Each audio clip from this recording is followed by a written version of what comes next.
Happy to have you along, my fellow tech enthusiasts. Sam Bushman, Jay Harrison. We keep an eye on tech so you don't have to. We also want to make sure that tech does not own you, that it serves you. Welcome to networkprovidersinc.com. You have a friend in the IT business, ladies and gentlemen. If you need help with your IT help desk, if you need assistance with planning and strategic ideas for your company, think networkprovidersinc.com. We are npitechguys.com. That's where you can find the podcast, the radio, and we're working on the TV shows and a whole lot more. Welcome to the show, Jay. Good morning, Sam. How are you? Hey, have you been practicing magic tricks lately, Jay? Is this you in this story? No, it's definitely not me. Not only do I not do magic, I don't generally implant technology into my body. So yeah, I'm kind of off both plans. Thank you. Funny Merry story Christmas, about. I got you an embedded chip. Thanks. Gosh, I hope I don't forget the password. So a Missouri magician implanted a radio frequency identification chip, an RFID chip, into his palm so that he could activate magic tricks when audience members touch their phone to his hand.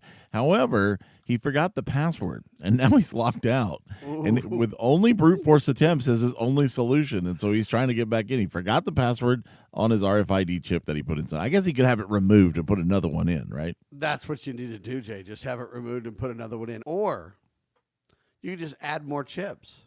Yeah, you could Just do keep that. adding chips, you know? You 'Cause put one in your maybe- right hand, put one in your left hand. Maybe over time, AI could be smart enough where the other chips could all gang up on the first chip and hack the first chip. What do you think?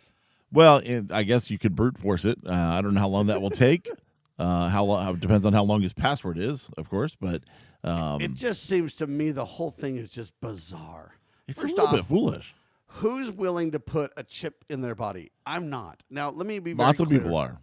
I know they are, and I'm just shocked by it. Now, I get a little bit if you say, hey, it's an insulin pump. I'm a diabetic 1 or diabetes 1, whatever it's called. And so I have to have insulin on this insulin pump. And I'm not saying there's never any logical, connect some kind of tech to your body if it's life-saving or something like that. But other than that, I don't see that it makes any sense personally.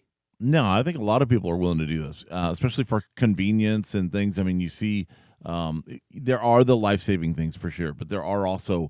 But don't this you is agree just a that novelty life-saving thing. things is a little bit different where you might consider it based on... Oh yeah, like a circumstances? pacemaker or something. Sure. Yeah, exactly, right. Or even some kind of diabetes monitoring kind of a thing. If you got type 1 and you could literally die if you don't have the right, portions of insulin or whatever else. I mean, I get legitimate reasons, right? Yeah, absolutely. But for a party trick, maybe not. Yeah, exactly. It's like I guess this will Unlock your car when you walk up to it. Maybe not.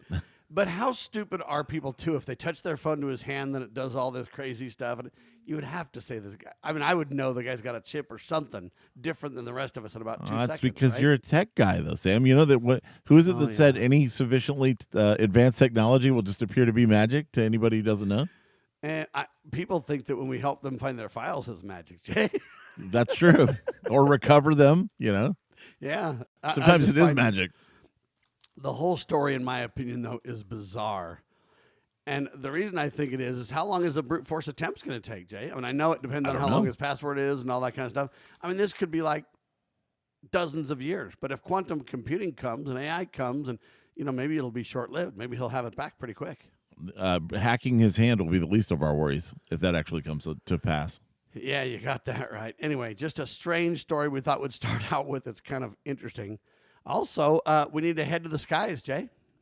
That's right. Google plans to be testing solar-powered data centers as early as 2027, according to a statement from their CEO, Sundar Pichai. He said that the company's Project Suncatcher will launch 2 pilot satellites in partnership with imaging from the planet to harness uninterrupted solar energy in orbit. Pichai said that roughly in a decade, it could become normal to have data centers located off Earth in space. Google is pursuing this vision through Project Suncatcher, aimed at building solar-power AI data centers and hardware aboard satellite. The company hopes to launch their first small satellite as early as 2027, like I said, and the motivation is that space-based data centers could tap into abundant solar energy beyond Earth's atmosphere and ordering for greater power efficiency and less than or better than terrestrial data centers. I think it's easier to keep them cool. Maybe, I don't know. There's a lot of things, but it seems like a lot of hardware and a lot of tonnage you got to lift into space to make that happen. It does, but Jay, if you can get this done, this is, in my humble opinion, brilliant. Part of the reason that I think that solar panels and solar doesn't really work on Earth is because man has to maintain batteries to use power overnight. This and Right. that, but this thing would get enough sun consistently over time. It wouldn't have a lot of the heating problems. It would. It seems like this, if you could get that liftoff that you're talking about, You probably don't have to clean them either. right? Anyway, I don't know how you're going to get that lift off, but I'm saying if you could get that done, though, this might be incredible. Yeah, it's pretty interesting. I like the idea. I've also heard of another company that says they're going to start manufacturing solar panels in space. So we'll see how that is. I don't know how they're getting the raw material up there or whatever. I know. It's just one of those headlines that kind of went by where I didn't even save it because I was like, yeah, okay, all right. We'll see how that works out. Well, all I can tell you is it better to assemble it all and then launch it all as a working model or whatever you want to say into space, or is it better to lift the components and then try to manufacture it in space? I mean, I don't know some of that. I'm not as well. The secondary one is a gargantuan project, but if you could do question. That, and maybe mine asteroids or something to get the raw materials, I don't know, but you're not talking about 2027 on that schedule. Well, I think you got to ask AI. Maybe AI can just build you a deal. Yeah. AI is offering more and more to take actions for me. Instead of just telling me things, AI is trying to, say I can do this and I can do that and I can do that. However, it kind of lies half the time when it says I can do this. Sam, this is great. Here's the deal. Do you want me to do this, this, and this, and this? Half the things that I ask, then it comes back and says, well, I can't really do that. I know it does. It just makes stuff up. I mean, I was asking AI earlier this week for instructions for a specific version of iOS. Like, how do you take somebody out of your family? And it was just making up menus that don't even exist. I'm like, almost screenshotting things and sending back to us, say that option isn't here, and it's like, oh yeah, you're right, it's not. Well, why didn't you start out from there? Like, why would you ever give somebody bogus information? Well, and that's the thing. So a lot of times I'll ask, hey, how do I solve this problem in this software? It gives me bogus menu choices. Then I write back and I say the answer's not there, and then it says, well, look harder, look over here, or do this or do that. And then I come back and I say, listen, I don't think you have the exact facts on this software. And then it comes back and it says, oh, yeah, I was generally just telling you about PDF tools. Yeah. Okay. Wait. To be fair, sometimes that is helpful. I mean, I was working on an FTP thing for the radio. But it needs to tell you, listen, these are generic instructions for what, the capabilities are in, say, PDF or whatever software. That's just my example, right? Yeah. But, hey, this is generally how it's done in PDF software. Your menus might be different. These are general instructions, not specific to whatever I'm asking about, right? They need to be clear about that, because then hey, I'm understanding a concept here. I'm knowing what I'm looking for, but I also know that I don't need to try to compare exact prompts or screens or menus or whatever, right? Yeah, and it should be clear about that. The biggest problem, AI must have been written by a man, because the three things it cannot say is, I don't know. I don't know, and I don't need to ask anybody else. Yeah, exactly. I'm not asking for directions. I'll just make them up. I'll get there, though. Don't worry. I've done it before. Yeah. 1,000 times. Anyway, I just find it interesting. Anyway. All right, hang tight, ladies and gentlemen. You're talking about technology. So are we. Thanks for being alongside for the ride. Hopefully it's educational, entertaining, and interesting. We're going to talk about satellite antennas coming up. Then we got a Microsoft complaint. You ready? Hang tight. You're watching TechWatch TV.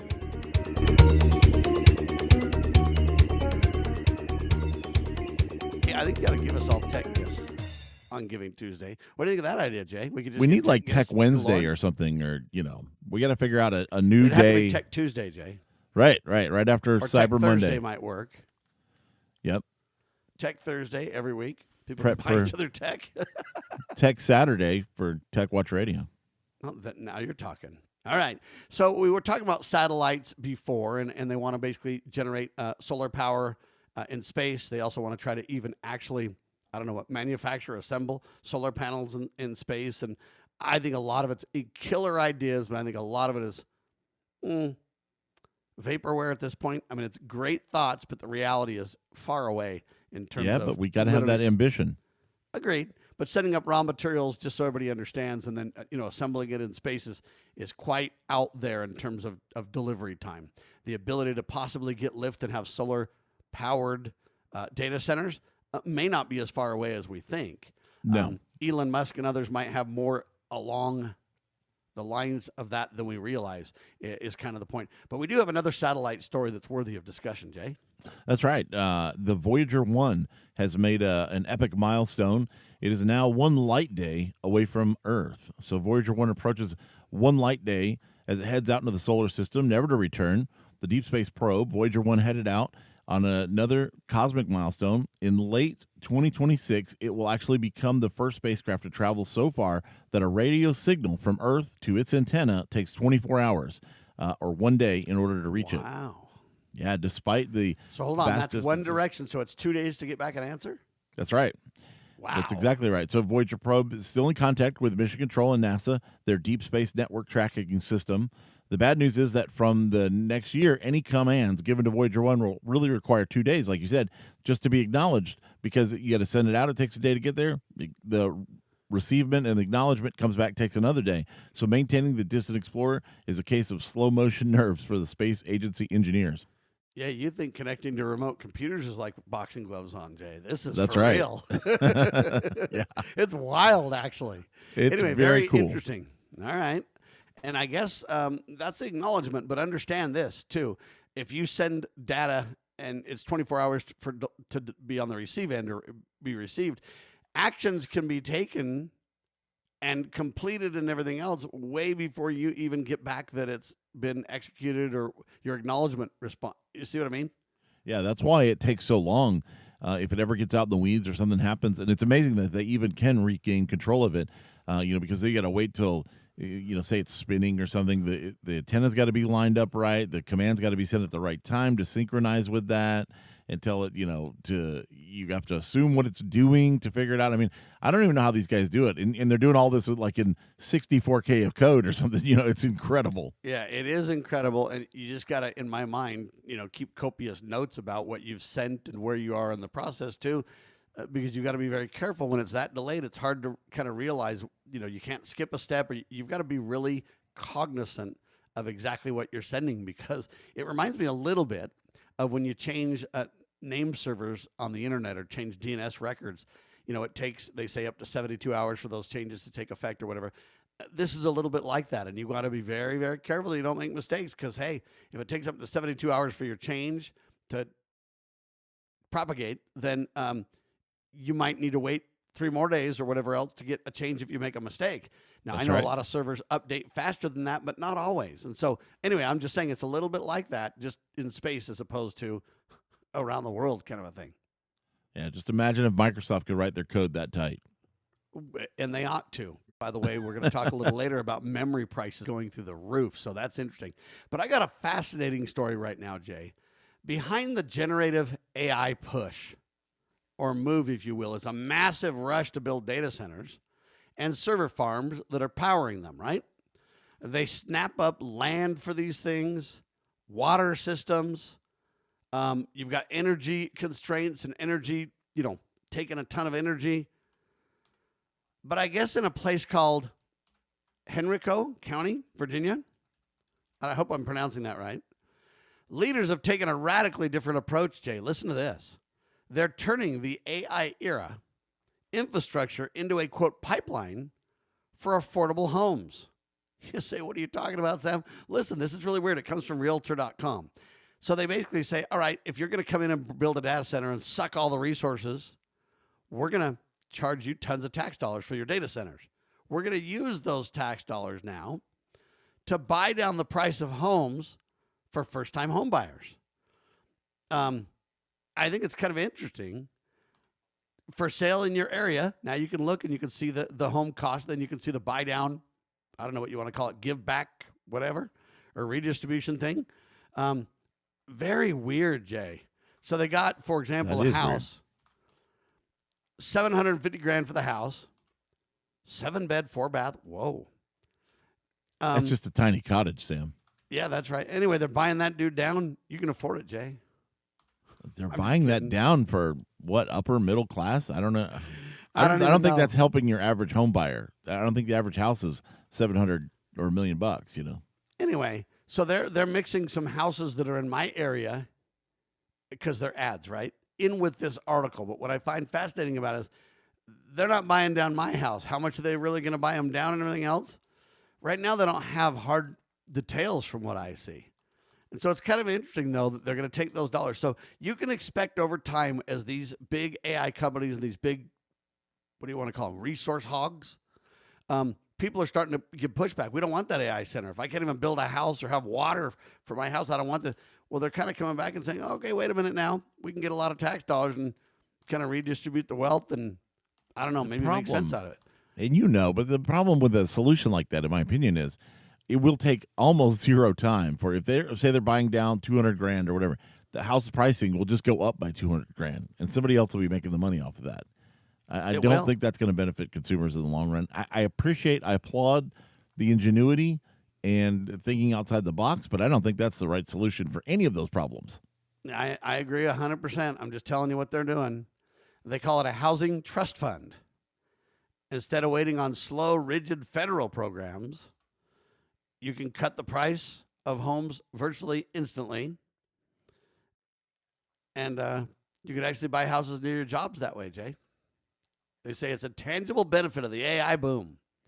Not for just tech nerds, but for everybody, especially those who have anxiety for job loss when new technology is rampant. Wow. If this part of Kentucky you said it was, or no, it's Virginia. Or Virginia, I'm sorry. County in Virginia. Yeah. So this part, if they're trying to attract AI companies and the jobs that come with that by saying, well, we're going to tax the heck out of them so we can buy down local home, that's not going to be a very good incentive for anybody to move there, company-wise. Come on, Jay. Well, what'll happen is what they'll start doing is they'll start moving all their employees in too, and then they'll give their tax breaks to their own employees. That's what's going to happen. And then the real people that are in the community long term will be just sidelined even more. It reminds me of like the PBMs in the drug business. You've got all these kickbacks and all this weird, and it's like just sell it straight. Just get everybody, all the middlemen, get all the pharmacy benefit managers out of the middle of it, and just it would reduce drug prices for everybody involved in the chain. You're never going to get intermediating that kind of thing and make it better for everybody. How are you going to get kickbacks and special interests and all that kind of stuff if you streamline it the way you're saying? Come on, I know. Me and anyway, it's simplicity. very, very weird. By the way, just a little side note on the economy. It's the economy stupid, they say, right? Or it's affordability is the new term they're using now for this. What's fascinating is while everything else is going up, they say computers are going down, and they find that as an interesting anomaly. However, now, and we'll get to this, but memory costs are going way up and changing the game too. That's a big concern with memory shortages. But the reason I bring all this up about the economy is how much do you think an average large cheese pizza costs in the country now? Probably on the average? Yeah. I know Little Caesars is probably the cheapest, right? I know, but listen, like you got Little Caesars and you got the, even pizzas that you get at the store that are, but then you got the nice, gourmet pizza companies and all that. What's the I'd say average $14. cost? Oh, you're close. It's $17 for an average large cheese pizza right now. Who would pay that? I don't pay that. I don't pay that. Even at Papa John's, right? I use a code or something. Like, come on, I don't pay that kind of price. I completely agree. Anyway, it shocked me because it's not even, you don't even get pepperoni on that, dude, for $17. Oh my goodness. You go, wow. And I think it's a lot of those gourmet companies or, if you go to specialty Italian places, they have, expensive pizza or whatever. And yeah, anyway, I can see that. That's probably driving up some. Yeah, because, we already mentioned what the bottom would be, but there's no end to what the top could be, right? I mean, you could have $100 for a pie if you at some specialty place like that. Yeah, and I don't know if they're including crazy outliers on the high side or whatever. In other words, if you go to a certain restaurant and their big weird thing is, this and that. And anyway, I don't know. And I like cheese on my pizza, but I don't like it when it's way too cheesy. Some people say double cheese or whatever else, and I don't know how much that would cost more. It tends to get greasy, too. Cheese is expensive. It gets greasy, and too much cheese ruins the pizza. In my personal opinion, too much crust ruins the pizza, too. Yeah, unless it's stuffed when you just crust. have super thick, well, if it's stuffed, that's different. I'm just saying I like a little bit of a thinner crust because I like the apportionment. Is that the right word? Anyway, I like more of the toppings and the sauce and the crust all kind of mixed together and when you get too hardcore on something, it just ruins it. Yeah. But anyway, so I don't know how much a pepperoni pizza costs, but it's got to be north of $17 in that scenario. Usually the pizzas that I buy, Jay, are anywhere between $8 and $20 a pizza, depending on all the details. But if I spend $20 on a pizza, it's going to be like a meat lovers, or it's going to be a big combo pizza with a bunch of cool toppings on it, or some specialty crust and this and that and whatever. Yeah, and it's probably not takeout pizza or frozen pizza, right? It's going to be like in a restaurant or something. Right, of course. Yeah, so I or a lot of times, even if it is takeout, it's like a specialty pizza place. I'm a sucker for gourmet pizza, though. So, well, going back to your RAM story, I will say that RAM prices are outrageous right now. And in fact, a lot of times, it used to always be the processor, right? You'd buy in a new i9, and it could cost $400, $500, $600 just for the chip. Not anymore. I see in buying computers for business, which I do a lot of, oftentimes the RAM costs as much as the processor or more right now. For DDR5 You're right about that. RAM. Let's go straight to our RAM stories. We've got several different RAM stories because they're kind of related. The first one says RAM prices have significantly increased. Currently, stores are unable to even display fixed prices due to, quote, market volatility. And they say what happens is at checkout, you get the price at the last second, because what they're doing is market pricing. You know how you go to an expensive seafood place and they're like, hey, if you want to get the crab, it's subject to market price. So you got to ask your waiter or waitress okay. It's getting like that, they say. According to these guys, the daily drastic increase in prices or volatility is due to a global shortage because of the AI boom, Jay. Right. That's why all the graphics cards are hard to get, too. They say similar signs are saying, hey, the numbers they show are just outrageous. They say this situation is largely to cause price increases on everything consumer electronics wise. We'll talk about it more in seconds. You're watching and listening to TechWatch Radio.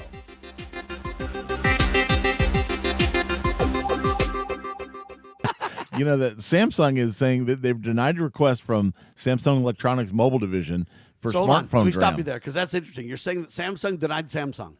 Yes, Samsung Semiconductor has denied Samsung Electronics Mobile Experience, a division of their DRAM chips, due to high demand and rising prices. And they say it's driven by AI-related supply crunch. Samsung's been unable to deliver and secure a long-term deal that'll have to renegotiate. They're going to have to renegotiate prices quarterly now, which is going to lead to higher costs for Samsung mobile devices, Samsung phones. The global demands have been heavily impacted by AI data centers, with manufacturers like Samsung, SK Hynix, and Micron forcing this lucrative market to raise their prices. Additionally, overall, consumer-grade RAM prices have spiked, with forecasts predicting continued price increases and supply constraints until 2027 or later. Ouch. That's brutal. And ladies and gentlemen, this is where I've kind of said I love AI, and I think AI has a tremendous future. But to think it's going to just, ruin the world, take over the world, the bots are smart, people are stupid, is false. It isn't going to happen. What AI is going to do is make good people great, great people incredible, and average people good. I mean, it's going to up the standards for everybody because information is so available. But the AI is very, very, it's like toddler AI right now, Jay. It really is. Right. And once it matures and grows, it's going to be really something. But the implementation shouldn't happen overnight. And Microsoft and all these other companies, they're making everything. I mean, it's the buzzword now. Yeah. You've got an AI toilet, Jay. And when you go to the bathroom, you got this little camera in your AI toilet, buddy, and it can take a picture of your poop, and it can analyze it and determine how healthy you are, and it can do. And don't worry, though, it's all encrypted. Nobody can see your poop report, Jay. And I'm serious. And that'll never get hacked by anybody. Right. Yeah. Or go off the rails. Poop report? Oh, no. Yeah. Just saying it's weird. Anyway, there's no reason to. It's like, it's when we saw the Internet of Things, right? And all of a sudden, everybody was just hooking everything up to the Wi-Fi. Like you said, your toilet, your refrigerator, your toaster, almost for no reason. It's like they just had to have, this is a smart device now. And we've seen problems with that. We've seen places where, the power goes down or their internet goes down and they can't even get into their house. They can't, cook breakfast or whatever because. Well, yeah, you can't even get something at the store because, hey, the cash register's down and stuff. It's just like, come on, guys. Yeah, it's a little backwards. I support AI as a, support tool. We got to let tech serve you, though, not own you. And that's what we really need to kind of think through and work on it. So I support the slow rollout of AI. And I teach companies, my clients, this as a IT consultant and stuff. And I say, hey, I love AI. Don't get me wrong. I'm not afraid of it. I'm not scared of it. I don't have favorites in it. I don't love Macs more than PCs. I'm not I don't care if you use Grok or, whatever you use, Gemini or whatever. But you've got to think about it and say, when does it really help me versus when is it causing me more problems and you've got to think through that. Well, anyway, the reason I'm bringing this all up is because if we rolled out AI a little slower, then we wouldn't have this crazy memory crunch that's like, oh no, pretty soon AI is going to get all the computers and consumers won't even be able to get a computer if we're not careful. Yeah, it's kind of like a mad dash. It's like the way they say we're going to use corn, Jay, and we're going to turn that into fuel. And my response is, okay, so I'm going to drive around hungry? Because, okay, if you get too much gas, then there's not enough corn that could be used for food if gas is more lucrative, right? Right.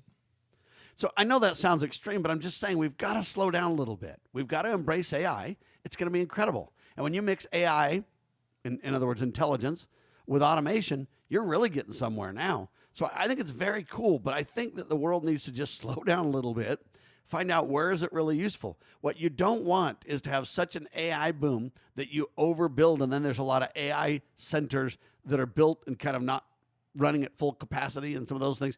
We've just got to slow down a little bit. We don't want an AI boom bust like we had the .com bust in the 2000s, right? Right. And they say AI, uses all this power and all these resources. We don't necessarily need AI in everything, where it's just wasting power or wasting resources unnecessarily if there's not really real tangible benefits for that. Well, and even if you can document a small tangible benefit, at what point is the benefit large enough to say it's worth it? In other words, if you say, when I go to school, AI can write my papers, but now I can't buy a computer. Yeah. Well, now you can't write a paper by yourself. Now we can't write a paper at all. Yeah. Because unless I go to pen and paper. No. I mean, what happens when people do that, when they subjugate that to AI, they don't really, the whole point, especially in school, is to learn how to write a paper. And now you don't really know how, or you're certainly not any more capable. Yeah, and maybe you know how to use AI. Either. You learn to cheat, but that's it. Anyway, very interesting stuff. We don't mean to be complainers about this, but we do think that it is wise to look at AI and say, hey, how does it fit into my business or my personal life? I need to embrace it as an employee because it's here to stay. I get it all. But let's slow down a little bit and find out, when is it a real gain? When is it serving me? Versus when is it starting to own me? When is it starting to become, I'm babysitting AI is my job instead of doing what I used to do? When has it really got that significant gain that makes sense? And I think people need to kind of slow down, jettison the buzzword, jettison the boom, and say, hey, let's analyze this decision by decision for our company. When does it make sense? At what level? And we've been doing that in the companies that I work for, Jay. Yeah. We've got an AI initiative where we've got an internal company AI, and then we've got the external AI that's generative AI, the general AI that you use, and generative meaning that it continues to gain knowledge as you go and be tailored to you, and it saves profiles and learns your likes and dislikes. That's all good. The third AI use is looking at all the different softwares we use and then saying, all right, I'm going to use AI in this given software. Well, then they're going to charge me more oftentimes. And so then I got to say, in a ROI, return on investment, risk reward analysis, does it make sense to add AI? And a lot of the companies right now are charging a premium for AI. And I've instructed my teams or companies as a consultant, this AI feature is not worth it. They want you to pay this much money. Are you really getting back that gain? And I've had companies do analysis, and right now AI added features that sound sexy are so expensive that oftentimes they're really not even worth it. And if you're not careful and you add all these AI functionalities to all these softwares, pretty soon you got, overlapping AI and all these things, and you're not using most of it. That's 100% true. You're still spending money. So be careful, people, is the point, Jay. Absolutely. And we see this all the time. We're just, this AI buzzword causes everything to be more expensive. Look at domain names. We're just looking at this. You buy a .ai domain name, and for no other reason, it's 5 to 10 times more expensive than a regular domain than a .com. Just because it says .ai. That's not AI. That's ay. What the Yeah. heck is going on, ladies and It's gentlemen? crazy. I'm just telling you, it's insane. So we got to really kind of take a step back and say, I want to be aboard this train. I don't want to be first, though. I'd rather let costs come down. These features that they're charging premium for now because they sound sexy and everything's AI, it's going to back off, and AI is going to be a fundamental part of everything that you do. It's not going to be an added value. Everybody's going to have AI. It's like, okay, so you've got an AI It'll be prompt. the default. Who cares? I mean, it's just so be patient, folks, and let this stuff sort itself out. Not only that, we think AI is going to run everything, but Microsoft is kind of making some mistakes, Jay. They're trying to move forward and force everybody to their latest versions of software, and they're making changes and doing things so fast so they've kind of started to program themselves into a corner and create all kinds of unnecessary bugs. So we've got several Microsoft stories we'll talk about, and then I kind of give them my recommendation because I don't like to bring up problems without solutions, Jay. Right, exactly. Well, one of Microsoft's issues is they've released an optional update for Windows 11 on December 4th. That was KB 5070311 to address several operational bugs. The bugs this was supposed to fix taskbar crashes caused by specific notifications, link to explorer.com, process stutters, launching games and apps and high-resolution monitors. However, new issues... Sounds awesome, Jay. Yeah, Great I mean, update. it's like That's the cool. normal spill and update, fixing things. Good deal. However, new issues have emerged with this update, including white flashes in File Explorer, missing password options on the login screen. Wait a minute. Whoa. Missing password options so I can't even log in? Yeah. Maybe you have to press Control-Alt-Delete to get your password prompt back, like in the old server days. Users are advised to weigh the urgency of their need for the fixes against the potential for encountering these problems. The mandatory patch update Tuesday that happened Tuesday, December 9th, is expected to be more stable and also address these newly issued errors. You trust it, Jay?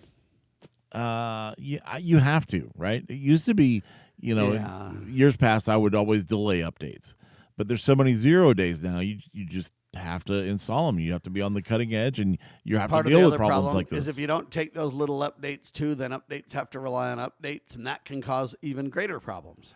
That's right. We've seen that before. I've seen .NET updates that are like that, where you have to install them in the right order, and so you update, and then you have to update again, and sometimes you have to update the update, and so it's the only way to do it right now with Windows that I know of that's easy, just to turn the updates on, make them happen automatically on Patch Tuesday, and you just take what you get. And if it breaks your printer or makes your computer reboot every time you try to send a print job, you just deal with that in the meantime, and you just hope they don't send down something that completely breaks everything. But I will say this, though. When I was younger and I worked on a lot of different programs, I still do, but we used to call them howling bugs because they're crippling. They're just crippling, howling. They're huge bugs. This is that, Jay. You're not telling me that in an obscure situation this bug crops up or that. You're talking about being able to log in with a password bug. Yeah. That's huge. That's true. Anyway, I just thought I'd bring that up because, okay, next article, same topic here. Yeah, so we've got an unpatched 8-year-old security vulnerability in Windows. It got the designation of CVE 2025-9491. It continues to be exploited by hackers, according to a blog post by Arctic Wolf researchers. This involves the process of link files, that's your shortcuts basically, and has been repeatedly used to launch attacks, most recently targeting diplomats from several EU countries, including Belgium, Hungary, Italy, Serbia, and the Netherlands. Despite being informed about this vulnerability, Microsoft has not issued a fix yet. Security experts are observing that hacker groups from nations such as China, Iran, North Korea, and Russia have used the tactic before to spread malware. And in recent series of attacks, the attempters attempted to implant Trojan viruses for some remote access. Experts suggest that Windows system admins should block the execution of link files from unknown sources in order to mitigate this risk. Yeah, but see, now you've got, again, howling bugs that are affecting even governments and huge entities worldwide. Now they go ahead and turn on a block for that. Then it's harder for the consumer to even just survive on their own computers. I mean, these are howling huge problems, Jay. And but it reminds me of I think they should fix this anyway, because you know how if you download a file from the internet, it automatically comes with a level of less trust, and computers are like, sure, you want to run this because it's not local, or you got to make sure you verify where you got this from. They should be doing the same thing with link files. Links are just shortcuts, right? Why would you download a shortcut, really, unless you really know what you're doing? I think they should have that level of more warning.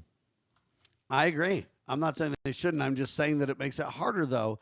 The more warnings you give, the more prompts you bring up, the more decisions people have to make, the more confused people get. And, then when you're a tech guy trying to help somebody with something, if they make a wrong choice, it's very difficult. I mean, it's tough through all this thing. When we get back, we're going to talk about BitLocker and Outlook. They both got problems, too. I've got a solution for Microsoft. I hope somebody, hey, Bill, are you listening? You're watching and listening to TechWatch Radio. We keep an eye on tech so you don't have to.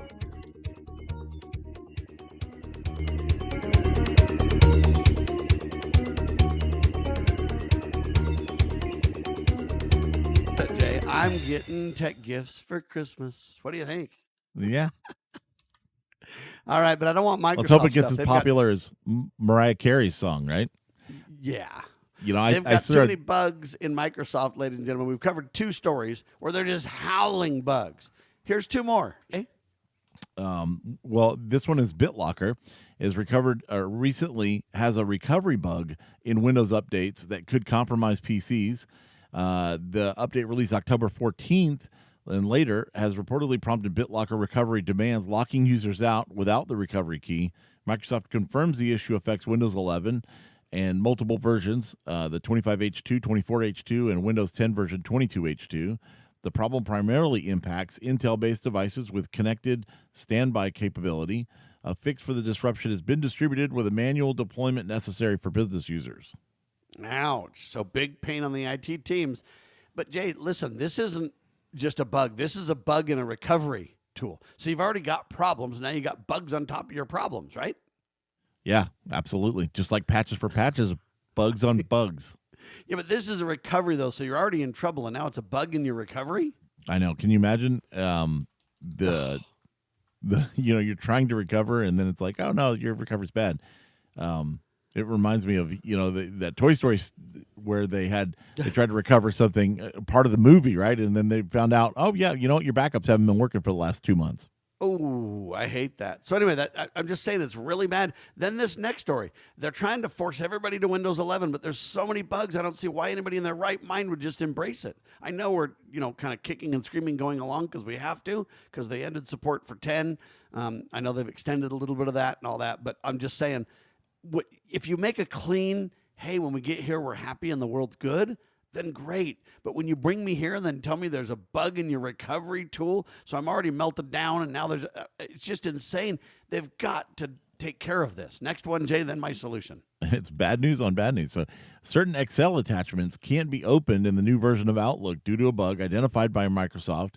This issue, which has been around since late November, involves attachments with non-ASCII characters in their file names.